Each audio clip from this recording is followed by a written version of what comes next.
Well, hello everybody, and welcome to this week's Metaworld News. This is a program where we bring you a bit of our social virtual worlds news and a little bit about virtual reality hardware, input devices, and things like that. When something new happens, we don't bother with every other headset coming out these days, but things in human computer interfacing, especially in 3D, what we're all about.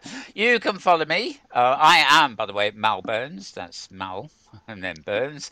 But the two words are squashed together at Twitter. You have to follow me at twitter.com/Malburns, Malburns. And we also have a second feed, which is twitter.com/MetaWorld News. Again, all one word, just like this show.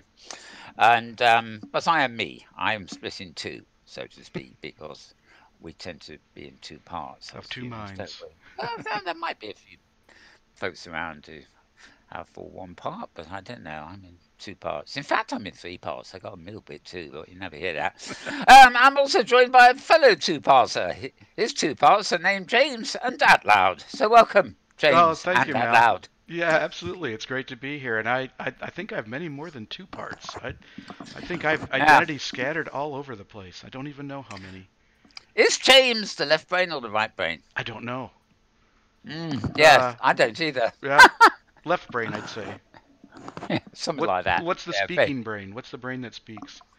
Actually, I suspect that's the non-creative side. So The it'd be creative left side just left stays brain. silent. Right, right. Yeah, Yep. the creative side just stays silent and gets on with the imagination and Right, stuff like right. that. It's like you know, left brain doesn't speak. Come on, come on. It's got far too busy to speak. That would mean communicating with other people, and creative sides are introverts and self-contained. Yeah, never mind. Never mind. Let's go with Indeed. the news, shall we? Indeed. Yep. Yes, the news. The news. Okay. Right. As we go along here, I'm going to be punching in some highlights from those feeds for the week. Today is our highlights for the week ending April 24th. Yes, I remember it again. 14th. Oh, God, I don't, do I? Right. One more time. Ladies and gentlemen, welcome to Metaworld News. These are our weekly headlines for the week ending April 14th. Dear me. Right, let's get going before I put my foot in it again. And hopefully we haven't crashed it, have we? Oh no, Not that's that I another can good tell. sign. No. That's a good sign. Yep. Touch wood, fingers crossed, and everything else. Yes, yes. Right, you'll be seeing some pictures on your screen shortly. In fact, James might even have one to show you already, because it's just a picture. Yep. One of my collection of I think it was this week. When I go to Flickr now and again, and I favourite landscapes from virtual worlds. You mostly open sim and Second Life, though occasionally the more meshy ones. And this is one I just chose from the slideshow this week because I thought, hey, we have a good background image instead of just showing you the news headlines. Anyhow, without further ado, I am going to go to the new news headlines. And the first one I've got this week is from Upload VR. .com. Upload VR is all one word, and uploadvr.com. And this is all about. This is a week ago now, April 7th. Um, it's about a game actually called Boneworks. And the reason I haven't tried this myself, so don't blame me if it's a load of nonsense. But I was reading this review and stuff, and the reviewer says it feels like the next generation VR. And I must admit, from the description he was giving about, tactile things, like this guy, if you can see him, is throwing a wand up in the air and catching it again. This is all strictly VR with headsets on, and it looks like you need a bit of a space to operate in, so that you don't throw things at well, I don't know. But anyway, bit of information about that there, so worthy of a post, I thought.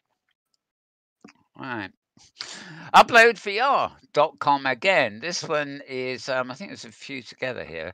Sony has patented prescription glasses with eye tracking to use with a VR headset. Um, the schematic, I guess, sort of shows you how they work. I mean, I guess if you're going to be buying, especially something like PlayStation VR headset, which is of course is Sony's thing, Sony reckon that custom glasses for people who need glasses anyway to go with the headset, presumably inside the headset, with eye tracking will sort of improve the take up of their VR headsets. I assume that, well, I assume they hope that more people will buy them and use them with PlayStation. um, that really depends on whether they've saturated the market enough already, which is one of the thoughts that's been going around recently about headsets. Anyway, moving on. Upload VR again is where you find that. And this next one is at VR Times. It's actually the long words here. So you want virtual reality times, all one word, but VR is virtual reality. And if you know what I mean, the long words, virtualrealitytimes.com. And uh, the usual sort of novelty that I have to stick in when we get to VR and stuff. Japanese virtual reality hostess cafe lets you drink with anime girls. Yes, you guessed it. You go into the cafe and you have a drink, and you get accompanied by anime girls. Yeah, new brings new meaning to a pickup joint, really, doesn't it? Go figure. Love the Japanese. They come up with they come up with things nobody else would even dream of. Mm. Well, maybe Americans these days, but sorry, James. They're bold. They're Right. bold. Right. Indeed. Right. Next one here is voicesofvr.com, which is the Voices of Virtuality podcast. There's always several each week. I think I've got two this week that took my fancy. This one, 754, is Design a Vacation Simulator. Bouncing open world exploration with goal driven puzzles.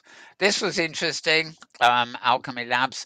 I did have a link last week that I didn't bother to read out because I thought Vacation Simulator itself was a bit off center for our show. But um, when people start talking about pioneering presences and using hand presence and everything else, the technical side of stuff, then I think this is probably worth a listen. I didn't listen to all of it myself, to be honest, but it sounded interesting what I did hear. All right. Moving on again, that VR Times. They're all grouped together this week. I forget why. There's obviously a good reason. Um, Virtual Reality Times, all one word, but big long words. VirtualRealityTimes.com. Location-based VR startup The Void sets up shop in San Francisco. Well, you would expect them to, really, wouldn't you? San Francisco being the sort of tech hub of, I guess, America, then the West Coast. Um, the Void, I'm trying to remember where else it is. I think it's in, oh yeah, currently available in 11 locations: Anaheim, California, Dubai, Toronto, Las Vegas, Linden, Lindon, that is, which isn't Linden, and it isn't London either. I don't know where the hell this is. Oh, it's in somewhere called UT. What's that? Utah or something? Yeah, Utah would be Anyway, the state. Yeah. yeah, okay. Well, there's a town called Linden there. Maybe it's around Lindon. Las Vegas. Okay. Yeah. Well, it's obviously a hub enough to have a void. I mean, a void, bring a void to it, if you see Mm-hmm. what I mean. Mm-hmm. Yes. West Plano, Glendale, Arizona. I know that one. Orlando. No, Glendale, California. Glendale, California. I thought Mm-hmm. Glendale was Arizona. No, it's Oh, I don't California. know. Yep. Yeah, Orlando, Genting, Santa Monica. Blah, blah, blah, blah. Never mind. It's also planning to roll out services to 9 new locations, including Washington, D.C., Hollywood, New York, Austin, Texas, Atlanta, Philadelphia, Minnesota, Minneapolis, and Dallas. Oh dear. Why not just go to this and read it yourself instead of relying on me Right. Right. to tongue twist my way through this? Anyway, I think a lot of what virtuality is going to be around for a long while yet is going to be the out of home experience. So kind of there you have it, really, basically. Um, I'm just going to move our frame up a little bit here Yeah. because Yep. I've noticed we're not getting all our logos on, are Yep. we? So Just a there we little go. little cropped. Yep. A little touch. It's not a crop, it's a move. Yes. Right, right. I'm talking of moving. Moving on, I think is in order. Come on, go away when I click you. That's it. Right. Oh, we still haven't got a full logo on it. This is readwrite.com. That's all one word. Read as in reading and writing as in writing. Readwrite.com. Couldn't be easier, could it? Augmented reality and virtual reality set to revolutionize e-commerce. Yes, I guess it's all going to take over our commerce and stuff. I was strolling down my local high street in Kensington, London here during the week, and I got into conversation with somebody behind the counter in a shop, you know. But turns out she'd heard of Second Life or something, and completely out of the blue said, "I've heard of this program called Second Life, irrelevant to future shopping or whatever." And suddenly I said, "Oh yes, I know this. I was in that 10 years ago." Anyway, we'll talk about the ways VR and virtual environments could be used for shopping, and yeah, I mean, it already is to a certain extent, but the heavier shopping is obviously using virtual currency to buy virtual goods. I know real world fashion has been prototyped in places like Second Life, and some Second Life designers have actually been so successful that they've tried their hand at making, real world fabrics and stuff. But so there's a bit of overlap there. But I think we're talking more about web VR and things like that for actual e-commerce. And this article just summarizes the virtual things like the virtual shopping experience. For a good way to shop, you can also have virtual dressing rooms. The whole thing is less time consuming, and basically the plus and what's it points. Talking to this lady during the week, I must admit we came to the same more or less conclusion, and that is that there really probably is a limit to the things you want to shop for online. My local high street, the council here wants us to have a consultancy meeting to decide what to do with our high street because all the shops have gone and people are going online. But in fact, very few people actually want to buy clothes and things like that online. They like being sure that they can get in the dressing room and fit them on for real. They don't kind of trust the online avatar dressing rooms that aren't quite the right body shape or something. And equally, and I must admit to being guilty here. Some of us just love browsing, I just love going into thrift shops and things like that for the sake of it and sniffing around to find something unusual or whatever. Because if you know exactly what you want and it's not size specific or something, you can get it online. But it's like market stores and craft places and things like that. You don't know till you actually go inside and root around what's there, and you may get a surprise. And I think online you just don't really get that at all. You might maybe when it comes to virtual goods in the virtual world, stumble upon a shop and see some magical clockwork type gadgets, but I think in general terms, there's a side to shopping that really still needs to be in the physical world. Anyway, that was James's cue to talk about rabbit holes, but he forgot. Uh-oh. Sorry. No, I was just thinking I tend to buy a lot of my clothing virtually anyway. So You do? yeah, through the online Ah, stores. Yeah, once I know the manufacturer and the size, then it's great. But not virtual reality, just e-commerce. yeah, no, yeah. I suppose if you want, if you take a medium T-shirt, you can order medium. They're kind of universal, aren't they? Yeah, Yeah, I suppose it depends what it is. yeah. And my take I mean, on it. well, you would, Yeah. just a curious question. Would you buy shoes online? If I knew the manufacturer and the sizing, so if I didn't have to worry Hmm. about the try-on part of it, and if the Yeah, manufacturer tends to be consistent with their sizing, I think that's typical. With the same good brand. point. Yeah. Because I always, there's not, even if I find a pair of shoes that are my size, I've always got to wear them and fit them on and try them out and everything before I dare buy them. Because I've got quite wide feet, so it's a wide fitting as well as a size. and I don't know, I just never know where they're going to, even if they're a perfect fit, I never Hmm. quite know what they're going to feel like, in terms of cushioning and stuff until they're on. Yeah. Yeah. And Anyway, yeah. it was a curiosity. Maybe everything will be online in the future, Well, and but my sense of it too is that rather than me driving a vehicle or even using public transit to move to one location to get one object, the ah, scale of having something delivered by a truck delivering many packages, I think, is it's a little more efficient. ah. Okay, Yep. okay. Well, interesting. Yeah, interesting to see what the future holds, really. That's right. Okay, VRScouts.com is my next piece here. News piece. Virtual reality film places the entire audience into a shared immersive experience. Now, this is for the Tribeca Immersive, film festival. Paralux will unveil a captivating new shared XR technology. Now, I'm a bit confused about the title of this because if it's a shared immersive experience, which would imply some form of collaboration between those in the audience, then is it actually a film? Or is it a VR installation kind of thing or a full experience? I'm not actually quite sure, but apparently the Future Reality Lab in New York and this company Parallax, which actually was born out of Future Reality Lab, are working on this, and it's entitled Cave, and it will debut later this month at Tribeca, if that's how you pronounce it. Parallel uses something called Mass Audience Synchronization Solution. Oh, isn't that a good one? The MASS, Mass, yes.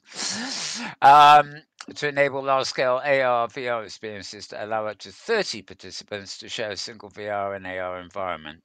Well, up to 30, that's not incredibly heavy scaling. I mean, you can go into a virtual world like Second Life or OpenSim here, and you should get 30 participants sharing the environment. And if you move to some of the newer places like Science Space and High Fidelity, you can get even more, as tests have recently shown.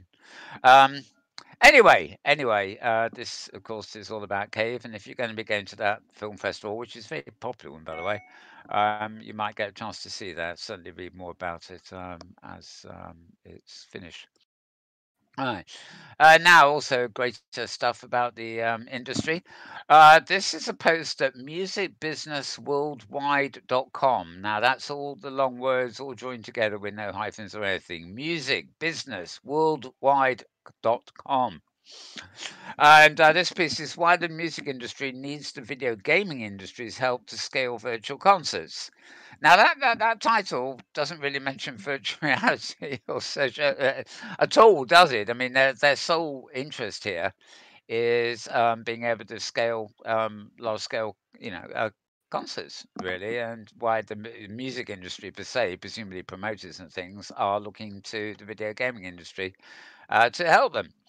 Um, they do mention a couple of things I absolutely did not know about. I haven't really followed this Fortnite thing at all. Fortnite in the UK means every 2 weeks. I don't know what it means. Yeah. And Okay. although that is spelt different, I don't Right. know. I've never really clicked to it. But apparently, a band I've also never heard of called Marshmello did a concert in Fortnite 2 months ago, and it's considered to be the music industry's on the tip of the music industry's tongue as a groundbreaking precedent. Well, I'd never heard of it, but apparently over 10.7 million people attended the show in real time, followed by additional tens of millions on YouTube. So whoever Marshmallow is, I think they're quite popular. Um, and they go on about the concept of virtual concerts, 15 years old, first popularized by Second Life. But although, of course, they're um, like OpenSim, you can't really scale to large numbers, and even some of the newer worlds like Science Base can only scale the numbers by doing something called sharding, which is basically filling up one simulator and then making duplicates, and that you get endless duplicate simulators. But The problem there, as many people point out, is that you are only in a shared space with the ones that are actually shoveled to that particular simulator. You may not be able to tell the difference in the music and the stage and the performance between simulators, but you will notice that, if a friend of yours is in the crowd, they may not be on the same simulator, so you may not be able to shout over at them and say hello. So I don't know. It's like imagine you're going into a theatre and it's an absolutely huge theatre, but there's no audience area. There's just 1,000 boxes, like theatre boxes, and you can really only if you go into the box to watch the show, you're maybe with your friends in the box, but you certainly can't have a conversation with the people in the box on the opposite side of the theatre. So that kind of thing. Anyway, this is all quite interesting because shows that the music industry is actually fairly anxious to move into virtual concerts of some scale. All right, what's next? Oh, Nara Pay. Generally speaking, a Second Life blogger, but she, along with a couple of other ones I've got coming up, delve into this. Modemworld.me is Nara's blog, so it's MODEMWORLD.me. Me. Now, I did not have to hand news on last week's show that I should have done. Basically, if you remember last week's news show, we were mentioning that we've been at a virtual reality education conference and filming there and what else. And as a result of that, I missed the normal High Fidelity Town Hall meeting on not last Thursday, but the Thursday before. And at that meeting, unbeknownst to me, some major changes were announced concerning the High Fidelity platform.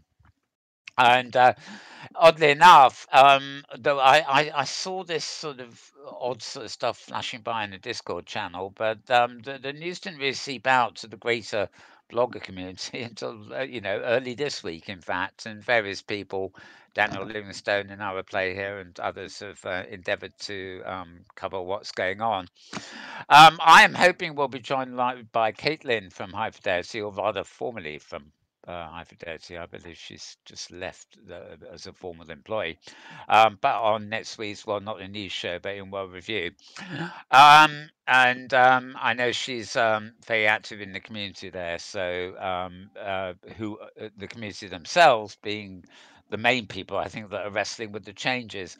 In brief, I'm just simply going to describe what seems to have gone on. High Fidelity have a massive investment, but they've been getting through their investors' money rather quickly, and they have been having trouble calculating return on investment, ROI as it's called. Philip Rosedale has specifically said that it's not just high fidelity. If he takes the concurrency from everything from high fidelity to Science Space to Sansar to Rec Room to VR Chat, which is probably the biggest of all the vaguely social virtual worlds, even if you add the concurrency of all of them together, it's not economically viable. And especially it's becoming clear that the takeoff of virtual reality hardware, in other words, headsets, is just not going to accelerate and reach the kind of concurrency needed to support the effort, extra effort is needed for 3D worlds. So two things are happening with high fidelity. One is that they're renewing their focus to focus on desktop.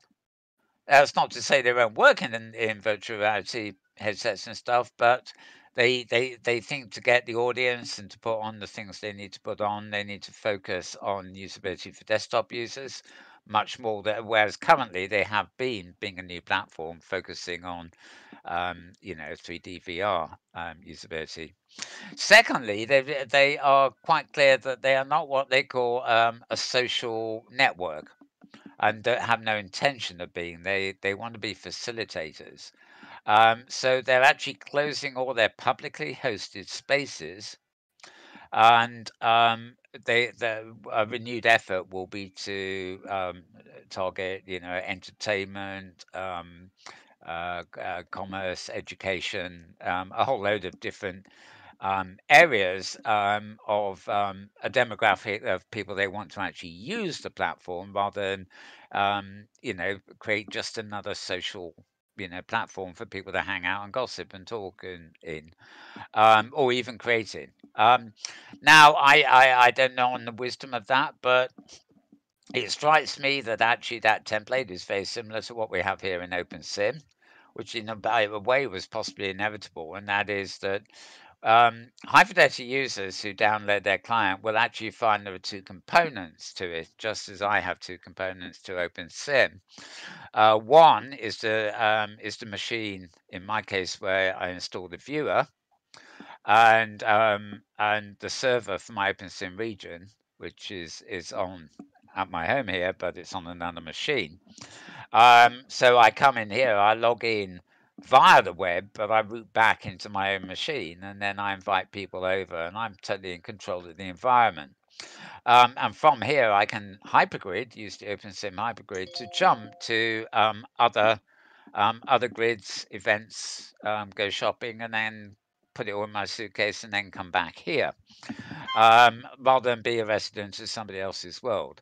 And one of the original ideas of high fidelity was something very similar. The idea is high fidelity controls domain names and stuff like that, but you would get a domain name that joins the high fidelity network, and basically you would host your own.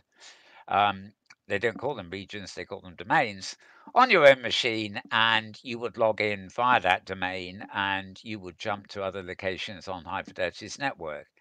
High Fidelity's own public spaces that they are literally financing themselves um, aren't actually really totally relevant to that. They're a kind of a bonus extra that they've kind of decided is not really there. There are still areas for new people joining and welcome zones, some run by the community, and a couple of very tiny areas now still run by High Fidelity. And the other thing that has gone is, although there are community meetings and stuff like that, and new venues being set up for them, the actual town hall meetings that High Fidelity have been running until recently have sort of gone the way of ways for the time being. It's still very easy to communicate with the management, so to speak, with questions and get help with things, but the idea is to want more people in there that aren't kind of hangers on, that are actually creators and or institutions that are actually want to use the platform in a professional manner. And also, I imagine they'll be saving a little bit more of their money by taking this approach. So basically, removing public community areas that they're financing themselves, and also scaling back on VR hardware development. The headset development in favor of desktop. So hopefully, I will be talking to Caitlin from High Fidelity this time next week, a little bit more about that. But that basically seems to be what's happened. Now, everybody has their own different opinions on this, of course. Moving back to another Pay's blog here, living in the modern world. Um, there's a nice little picture and everything. Um, this is her take on it all. High Fidelity has changed direction. The reality of VR worlds today, brackets and tomorrow. Picture there of Philip along with Ben. I think that's Ben. I'm not quite sure. One from the General Assembly. There is a video she's linked to as well of the very final, I guess, for now, General Assembly, which is the one where all this stuff was announced. And her take on it, basically, quite a long take, as she is prone to do. She's actually looked back into the past a bit, and she's got some direct quotes from Philip there as well, um, um, as he puts it. Um, Yep. Oh, and there's actually an embed code of the assembly that sadly was the last one, and I missed it because of the education conference. But there we go. So you can find that post at modemworld.me. That's MODEMWORLD dot Yeah, ld.me. Not to be confused with Modern World. When you look at that website, a lot of people think it's a visual thing, I think, but it's not Modern World, it's Modem World, Modem. Anyway, moving on, and put that one away. And Road to VR, this is one we know, and my goodness gracious me. This one's big, isn't it? Right, my zoom button has been at work on this one. Right, war remains to immerse Tribeca attendees in the trenches of World War One. Trailer here. Oh, by the way, while I remember, there are two things still going on in, well, three. I'm not, well, there might just be two in High Fidelity that are public events. One is the Egyptian tomb experience is entering its final weeks. There is a new experience based on veterans' memories of World War II, which I suspect will be up a while because they've only just opened it. And as of Thursday last week, and I was just a couple of days ago, they were still running the bingo on Thursday evenings. But the tab on that in the way to go seems to have vanished, so it may be that Thursdays was the last one of that too. But they are doing a World War II experience, which could be interesting. This has just reminded me of that, of course, because War Remains is actually about the trenches in World War One, and again, it's at the Tribeca Festival. It's a VR experience. Um, um, from the host of History Podcast, Hardcore History Storytelling. Let's see. I think there's really much to. I haven't experienced this, so really, I'm just pointing you to the blog. God, there we are. A nice big full page picture. Um, there is, oddly enough, in Second Life, there is a World War One trenches build, which was it even features. You wander around, you find out about it, and you can click on scraps of paper lying around in the trenches, and when you click on them, they open to reveal poems written by people in the war and stuff, and um, and memoirs and things like that. Um, Okay, this trailer has somebody reading letters from a British soldier, blah blah. Looks very interesting anyway, and actually I've blown this up so much. It looks like it's got a lot of pictures here to look at actually, although they are much the same and the same. And in fact, what have we got there? Yeah, I'm just um, I'm just going to show you a bit of video in case it's okay. I'll just boost the volume of that a bit. My dear little Marjorie, I've only just received your little letter which Mama sent with hers on November 19th. Do you remember that you asked me to be home for Christmas? I only wish I could. But there are many more soldiers in our battery who are more entitled to the Christmas leave than I am. Okay, well you get the idea there. I'm not going to spoil the spoil the experience by playing the whole thing. That clip is actually a trailer for the final thing. Quite possibly of interest to anybody who likes virtual reality used as a historical recreation tool. Right, something else that moves. I only realised this web page had taken to moving a few minutes ago when I loaded it.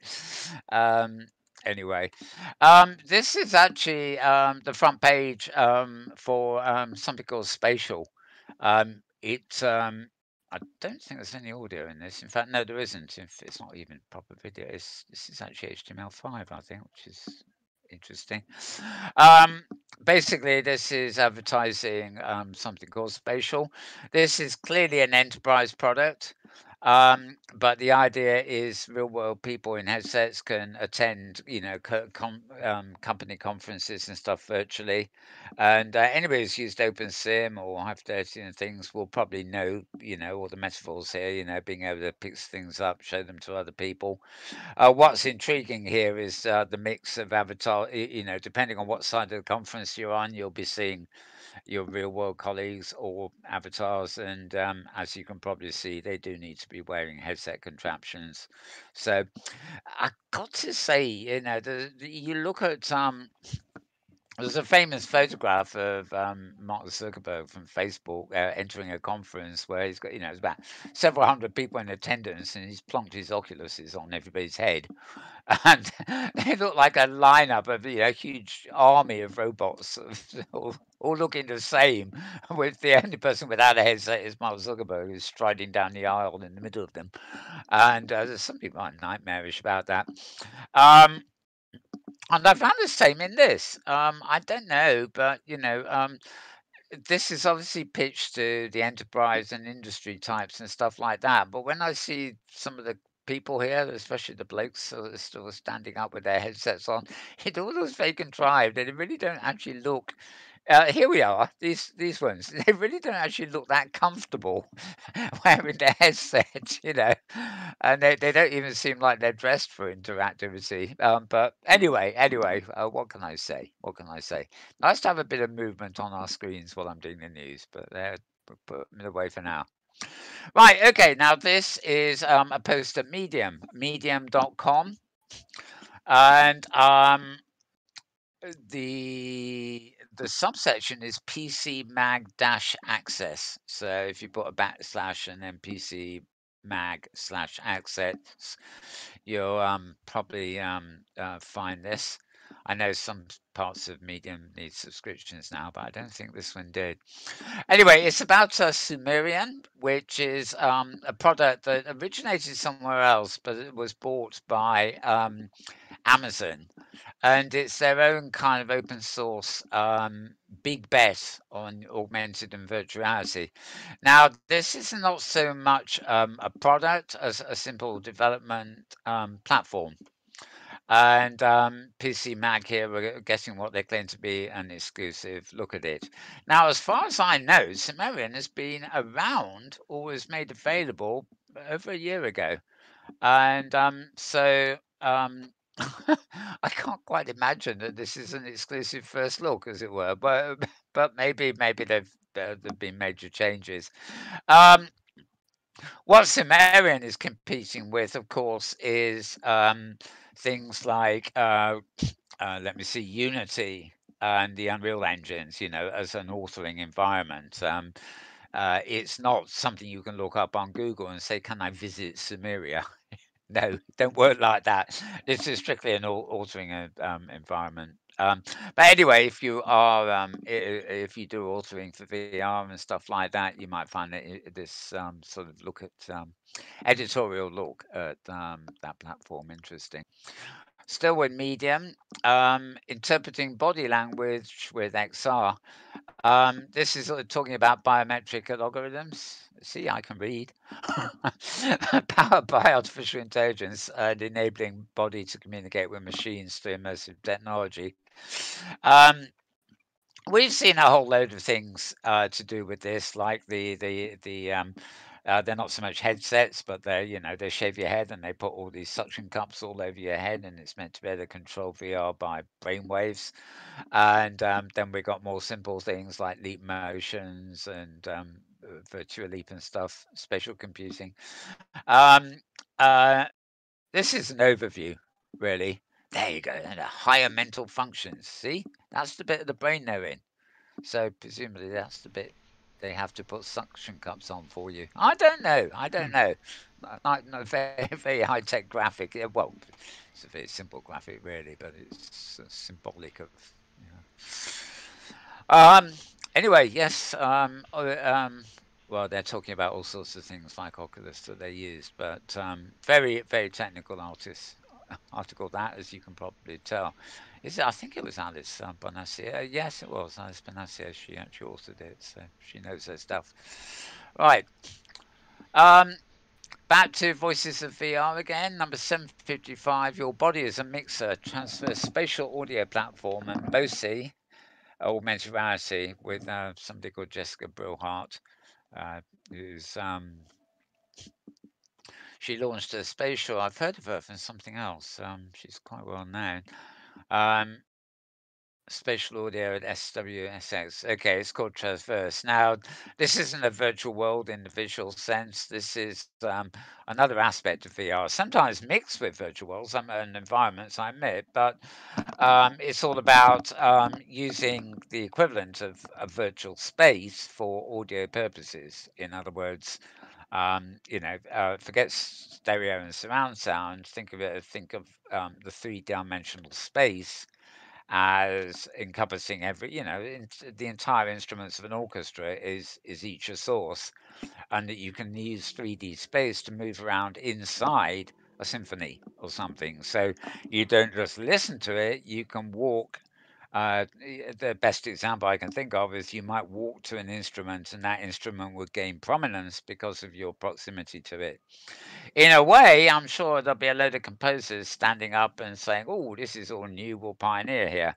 There'll be an equal number of people standing up saying, "No, no, no, this must never happen." It's the composer of the music is the one who decides on the mix and the balance and stuff like that. So it sounds like something that's really asking for trouble, but it's very exciting all the same.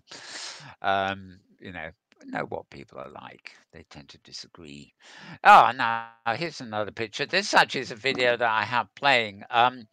This is SXSW Studio Live on YouTube. Um, Let me just click up here. Right, this is a bit awkward. You'll have to find this on my Twitter feed. It's basically a YouTube link with watch and then a slash and then a code number for watching this that I can't possibly read out. But Noni de la Pena is a sort of lifelong major figure in VR and stuff, and basically she's being interviewed here, not just about VR, but hang on, I refuse to talk over a video. And it's a fair old bit. It's 20 minutes long actually, but it's a interesting video to actually watch if you are interested in that kind of thing. The major movers and shakers, so to speak. Right, moving on. He says, looking at the clock. Right, vrscout.com. This is all one word, VR, the letters, and then scout.com. Research is suggesting that virtual reality may help patients suffering from Parkinson's.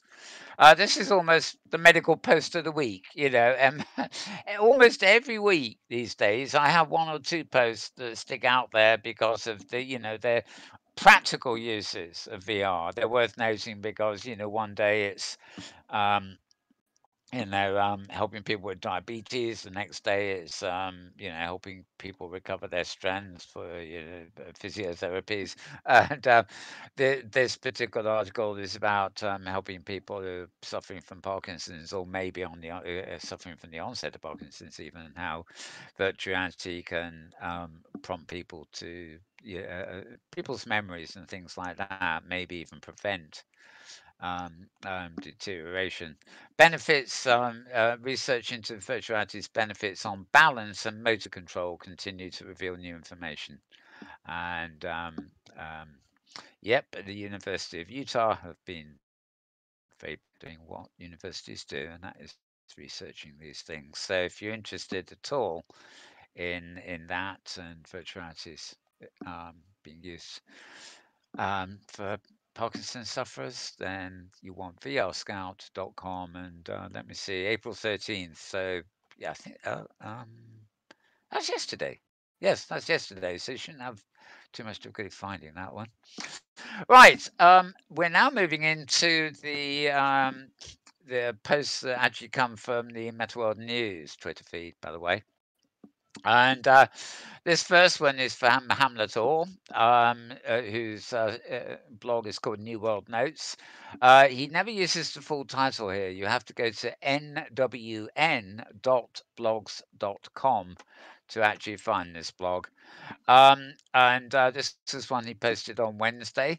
He's having a look at a platform called Neos VR. I haven't really been in there, though. I have been following them. They have a they have a server on Discord, and I see the posts going back and forth through that. I must actually get in there. He promises himself, and probably won't get round to it. On the basis of these pictures, or rather one at the top at least, it looks very graphically enticing, to say. And it's backed by patron funders, and it's a social VR metaverse project, sorry, product indeed, and which means it really qualifies as a virtual world, or is intended to. Um, so they've got new tools and major updates and stuff like that. And apparently there's a very popular game called Beat Saber, and somebody's actually managed to create a multiplayer tribute inside Neos VR, of quite literally Beat Saber. I think the idea being that to prove that something that's a platform like this can actually have the equivalent content to a huge selling game in it. So anyway, I thought that's quite fun. So if you go to this link, you can find a link to the Discord server. They have a Steam account too. Actually, it may be that this is one of those things you have to have a Steam account to get at. This I'm not going to go into it, but that would be one reason why I probably never actually jumped in there. Anyway, find that as New World Notes. That's nwn.blogs.com. Sorry, I can't close my windows up here because I've got something popping up on me. Darn it. Oh well, I'll have to move to another tab instead. Right. Okay, back to uploadvr.com. Here's how VR chat worlds and avatars will work on Oculus Quest. How do or what's happening or whatever. I mean, the moment I see this, I recognize VR chat and the word balloon logo kind of framing it. But, I just look at those graphics and I think, oh, please, what's this, kindergarten? But it is one of the most successful social VR kind of things around, really. It's a large scale social VR app. And, every time I look at what I can see, I think this is kids. But obviously, it's actually used by a whole load of adults. So, I don't know. But anyway, you can find out a little bit more about this. The main thing I think they're pointing out here is the Oculus Quest is the new Oculus that's like an advanced version of Oculus Go that will be coming out shortly. It is untethered, which means it works wires free. It doesn't need to be plugged into your desktop or a mobile phone or anything else for that matter. But it does appear it will be actually limited, and VR chat, you'll only be able to use it on the Quest with certain requirements or whatever. And Quest players will be able to join and cross-play with PC users in the PC version. Anyway, graphical assets. So there will be variations, basically, as you might expect. If the standalone Quest, it may be better than Oculus Go, but it will still have limited processing abilities, really. So Upload VR telling you what to do with VR chat if you're using Quest. And back to New World Notes again, nwn.blogs.com. And oh, sorry, we're not back. I'm sending this screencast up to you full screen on the Mac, which means my browser is full screen. But every time I get to the middle tabs, it pops up one of my dock menus and obscures the tab to allow me to close it. So I wasn't able to close the one.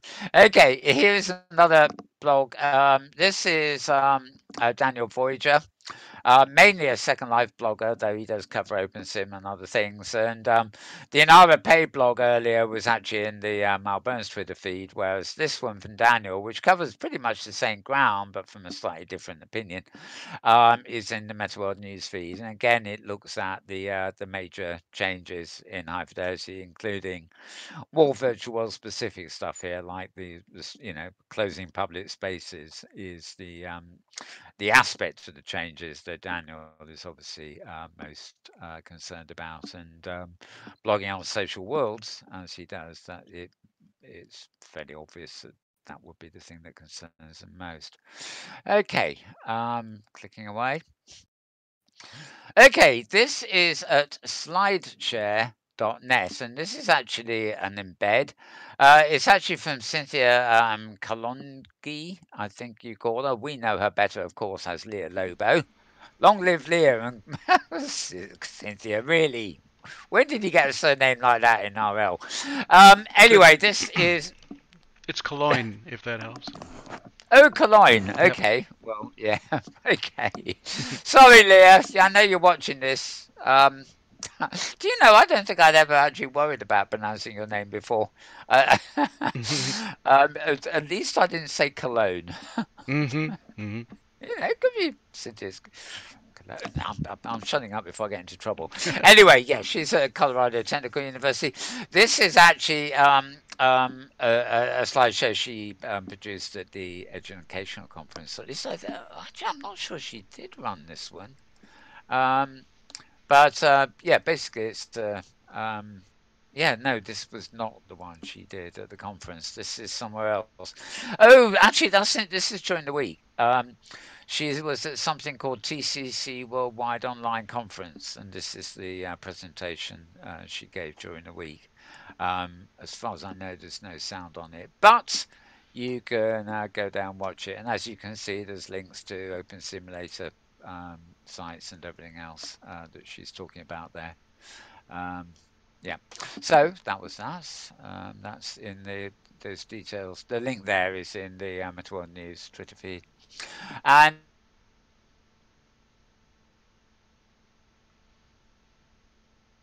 oh, we seem to have lost Mal. Our router went to this point, but the virtual world has stopped responding, as well as audio. But I see him showing his last image, or the starting image that he had before. So, Mal, I think I may say, I think we covered a lot of information, so I think I'll say we'll end our show for this week. If we come back, we'll have a little bonus. But otherwise, have a great week from him and from him. Bye for now.